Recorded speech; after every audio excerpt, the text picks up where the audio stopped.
welcome back to Country Party, the online portion. I'm Alexa. Today we're actually mixing it up a little and not doing a country themed interview, but who I am interviewing has a killer accent and she lives in Nashville, so I think she fits the bill pretty well. You know her as the real estate agent on the hit Netflix show Marriage or Mortgage. That's right, I'm talking about Nichole Holmes. She actually joined me. We chatted all about the show, of course, and she shared some advice. Stay tuned and enjoy. Hi. Hi. How Thank are you so you? much for being patient. I'm frustrated, to tell you the truth. No worries. Don't even think twice about it. Technology. Oh, I know. I'm the worst. I'm just surprised I was not the one having all the issues because normally that's how it goes. How's your day going? Good. Not too bad. I was just sitting here scrolling through, looking at houses for clients, being productive. What Yep. about you? You had a good day? It doesn't sound like you've had a great day. No, I like from the top floor right to the bottom floor on the hardwood floor, shattered. I'm so sorry. Yeah. So No fun. hopefully the weekend's better. Yes, exactly. Listen, it can only go up for you, right? Yes, exactly. Trying to be positive. That's right. That's Yeah. right. Alrighty, so let's start at the beginning here. Marriage or Mortgage. How were you chosen for the show? There's so many real estate agents. Nashville's such a big city with lots of cool people. So Yeah, how'd you get chosen for that? I just got lucky. So the company who was looking to cast people found me through a friend of mine. Sarah wasn't the original wedding planner. There was another girl friend of who I was in her wedding. I'm good friends with, and she was a very big party planner and wedding planner in Nashville at the time. And they had her slated to be the wedding part of it, or the marriage part of Marriage or Mortgage. And they asked, if she had any friends or knew of anybody that'd be great on camera. And she knew that I had a history in television, and she knew I had my real estate license, and obviously we're friends and we get along. So she's the one who introduced me into the production company. And they did some things just like this, some little Skype interviews back and forth. And we had both been cast before in reality shows, and it just never really went anywhere. And so we were both kind of just knew it wasn't really going to pan out. Fast forward to it was panning out. Like we just kept jumping through more and more hoops, and they kept getting more and more interested. We're like, wow, this could be a thing. So she had a partner in her wedding planning business, and the partner was not specifically comfortable with having their businesses being seen on television and things like that. Mm-hmm. So it came down to a differing of opinion. And so she decided to bow out. And at that point, the production company, I thought, well, they're just going to go away again. It's not going to work out. Another one of those instances. Yeah. Nope. Still had wheels, still had traction. So they found Sarah through her website and contacted her. And so it was the production company who actually brought us together to do some things like this, to see if we had any type of chemistry whatsoever. Yeah. And wouldn't you know it, that we did. It's quite apparent the chemistry is there. Exactly. So yeah. I had known of Sarah. She lives in the same subdivision as some really good friends of mine. So I had seen her at kids' parties because we have children the same age, but we'd never just sat down and gotten in each other's faces and talked, and become really close friends. And that's what this did for us. It brought us together. The first time that she came over to my house for us to do a Zoom interview with a production company, she mentioned that she was planning my best friend's wedding at the time. Now, clearly, I knew that my best friend was getting married. We had just gotten back from New York, finding her wedding dress. And then I was like, oh my gosh, of course you are. This is crazy. Such a small world. I know you're comfortable on TV. Were you nervous about how you might be perceived? So a little bit, yes. Just knowing of reality television and that most of it is salacious and there's name calling and glass throwing and tables flipping, things like that. That's what I had in my head. So I just kept talking to the producers, and they just kept reassuring me, this is not the show we're going for. We are not wanting salacious. We're not wanting backstabbing. This is going to be, feel good things that you're helping clients, you're helping just like you do in everyday life. We're just going to capture that. And so I finally believed them. And I'm happy to say that I'm very pleased with how it all came out. I think it is the feel-good show that they intended for it to be. I know you've got lots of positive feedback. Is there anything that stuck out for you in particular? I am not surprised, but very happy that people pick up on the fact that Sarah and I, although competitive with each other, it's not backstabbing, that we work well with each other and we truly just want what's best for the clients. So, you know, it's so funny. A lot of people are like, how can you sit there and be so calm when you know they should have a house and they're wasting their money on a wedding? Yeah. You know, it's their predicament to be in. And I've done the best job I can do and present what I can and hopefully get them a great deal on a house. And then if they choose the wedding, it's all, I mean, I've done my share. I've done my part. I can't make them, I can lead a horse to water, but I can't make them drink. Yeah. So I did a little bit of digging and saw that you were Miss Illinois at one point. Yes, I was. 3,047 years ago. I was, no. I was Miss Illinois USA and second runner-up at Miss USA and most photogenic. And it was a great experience, one that actually changed my profession. I was going to college to be a school teacher. Can you imagine? And after I won Miss Illinois, I started doing all these interviews and being interviewed on television and radio, and I loved it. So I quickly switched my degree. So I have a degree in radio and television. It has served me well. And I'm still using it to this day, my degree. And then, got my real estate license about 10, 12 years ago now. And that served me well too. So this is really the best marriage of my favorite things to do is real estate and television stuff. Yeah. When you were doing the pageant stuff, was there any like qualities or characteristics or something that you embodied that you think helped? Yeah. I mean, pageants, they're not for everybody, right? I mean, there's 1,000 gazillion smart, beautiful, talented women out there that aren't in pageants. And there's a reason for that. Yeah. You've got to have the right mindset going in, depending on the pageant system. It's a great vehicle for a woman to find out who she is, what she believes in. And she learns that through the interview process. Like you have to practice your interview skills. You sit in front of a panel of judges who, when you are preparing for a pageant that you don't know, so you're not comfortable and they're firing all these questions at you.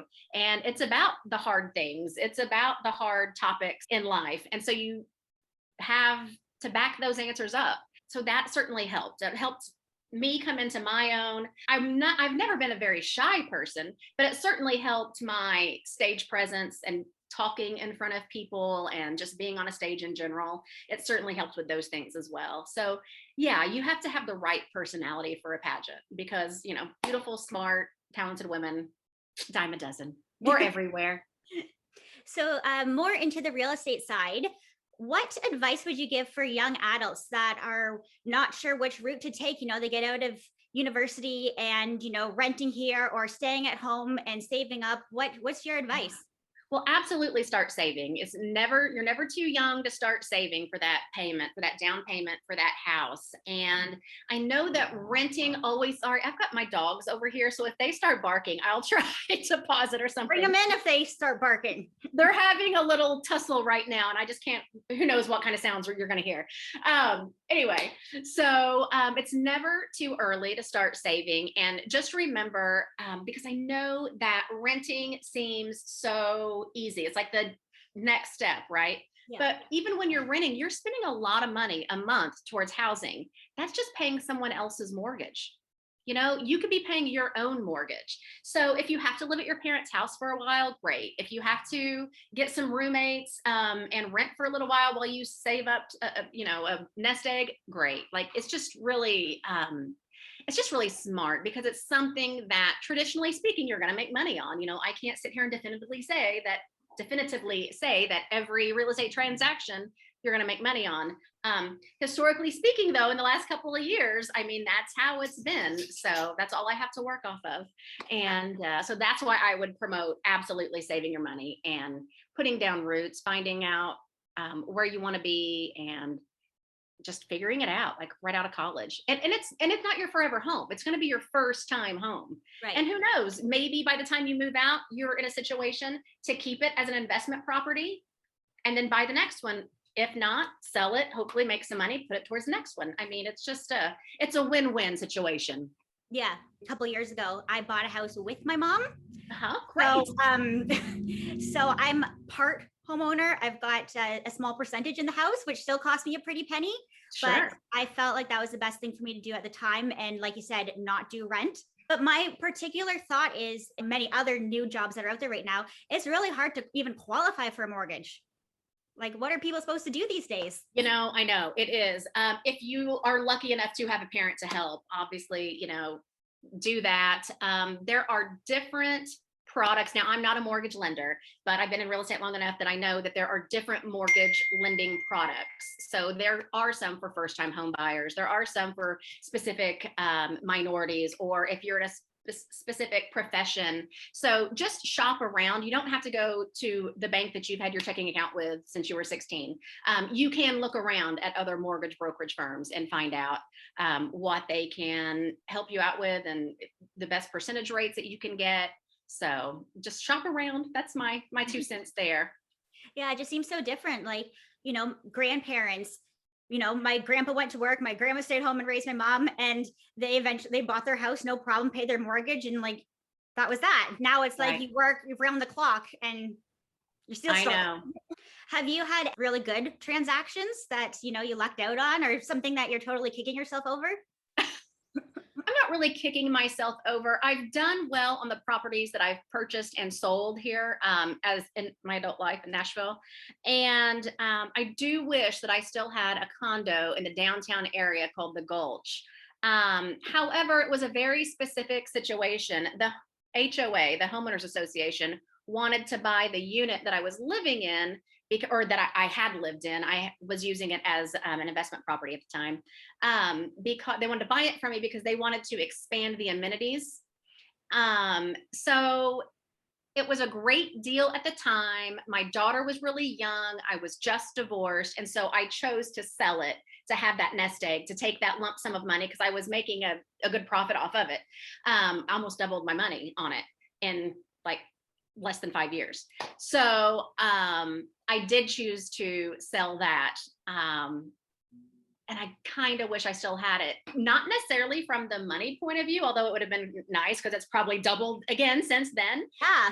But I just love that building so much. And now you can't get a 1 bedroom in that building for like under $500,000 now. So, yeah. So, I mean, it's just part of life though. I'm not kicking myself over it because yes, I made money on it. I made the wise decision that I had to make at the time. But yeah, if I could have kept it and still snuck down there for fun weekends, I would have done that. Has the pandemic affected the market there in Nashville? It's crazy. It really hasn't, except for we're seeing it get better. During all of last year, when there was, the masking situation and all of that, we were still considered relevant. Real estate agents were, and real estate was. And so we were still showing property. We just had to be very careful while we did it. For instance, I would go in to show a home, and what you would have to do is every drawer, every cabinet would be open, every door, every light switch would already be on. That way we didn't have to go around touching, opening things and closing things. Right. And then of course there was the sanitizers everywhere. And so you just had to be super careful about it. So it looked a little bit different, but it didn't slow down in the slightest. The show Marriage or Mortgage was filmed in late 2019. And so those properties that I'm showing for $300,000, $400,000, there's no way you could get them for that price now. Yeah. And so I've seen people online going, oh, this is fake. You can't buy that house. You can't now, but they don't realize that when the show aired, it really that was the market. So was filming done completely before the pandemic started? Not completely. We had the majority of it done. There were the couch interviews. If we could have turned the cameras around to show everybody else, hair and makeup were in these masks and like hazmat suits. It was crazy. It was, I know that they had to do it that way. That was going to go into my next question, as what did we not see as the audience? What was, what did we miss? Anything exciting? Oh my gosh. Sarah and I had the most fun, and it is like a G-rated show. So they edited a lot of things out. Sarah and I tend to have little potty mouths on us and say, oh, really? Yeah, we do. And say very off the cuff things. And we're always going for a laugh. We could do a whole nother season on nothing but blooper reels. And then of course there's always situations with, they're trying to get cameras in small areas like small bathrooms, and you've got a cameraman hiding behind a door and you don't realize they're there until you shut it, and then it scares you and you're like, oh, but you've got to act like they're not there, or there's one in a bathtub, and it's just, I don't know, it's silly, it's fun. It was just awesome. Got my little dog here saying hello. You can see his little nose and ears poking up. Sorry. Yeah. Oh, cute. I'm surprised my cat hasn't come over and asked for dinner yet. Oh, well, I hope that she does. Or he. Is it a boy or a girl? Girl. Oh, Yeah. She's going to be 18 in August. that's amazing. Yeah. Wow. Whatever you're doing, you're doing it right. That's impressive. So Sarah, what has she taught you? She is a hopeless romantic. She is still married to her pretty much high school sweethearts. She's hysterical. Oh my gosh. But what I've learned from her, I don't know. I'd love to hear what she would say too, if she's learned anything from me. There were maybe 2 couples on the show that chose wedding that I can see why they chose wedding. Everybody else, I was like, no, they need a house. So I guess that I could say that she taught me in certain instances, like you just do have to pronounce your love and let everybody know that this is who you are and what you want the world to see.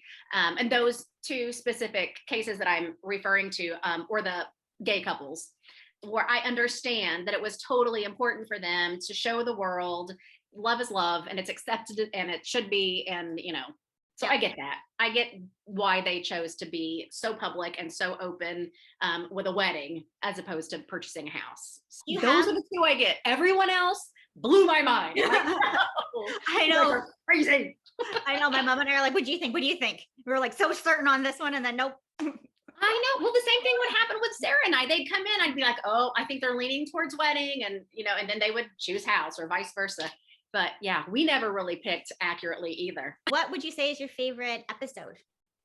Oh gosh, I am currently again working with Nick and Denise. So they're top of mind, but they were so much fun. He was the firefighter, she was the cheerleader. He's super tall, she was the petite with the long blonde hair. Yeah. And he's the one that jumped on the bed and didn't realize that it was a prop. It was an air mattress on some plastic bins.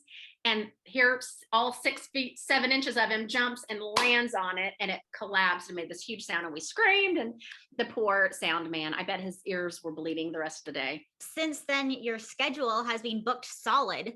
You know what? I have been, knock on wood, I've been very fortunate, and I get to help my fellow real estate agents out. If I can't take it on, I'll pass it on to somebody else. But it's been amazing. I've gotten tons of referrals. Nick and Denise purchased on the show, and they're getting ready to purchase another house. Yeah, it's going to be fun to market their house. And I wonder if that's going to bring more people in to see it. That'll be fun to see. If I get a lot of extra looky-loos coming in to see their house because it was already on television, who knows? Yeah.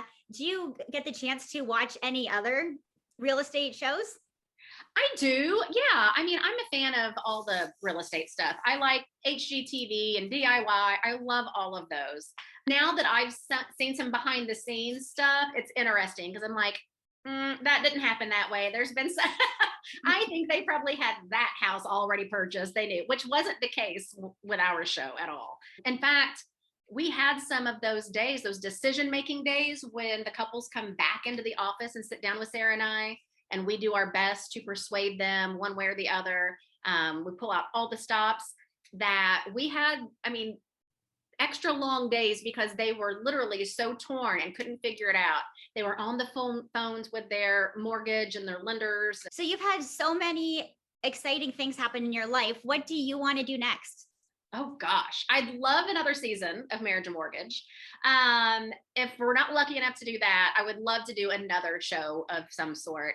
TV is in my background. I've done everything from news anchoring, weather presenting, shop at home, show host. I would love to host another show, whether it be real estate related or just something else I enjoy.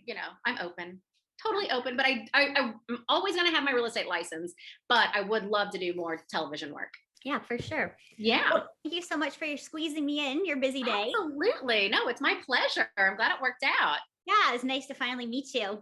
I know, you too. We're somewhat of pen pals now, so it's good to put a face with the all the letters. Oh my gosh, she's gorgeous. What's her name? Roxy. Roxy. It's like the typical name that everybody has for their pet. I thought I was so cool when I was like 12. Right. Name her Roxy after the brand, but well, she's awesome. She's beautiful. Thank you. It was so nice meeting you. You're just precious. I appreciate it.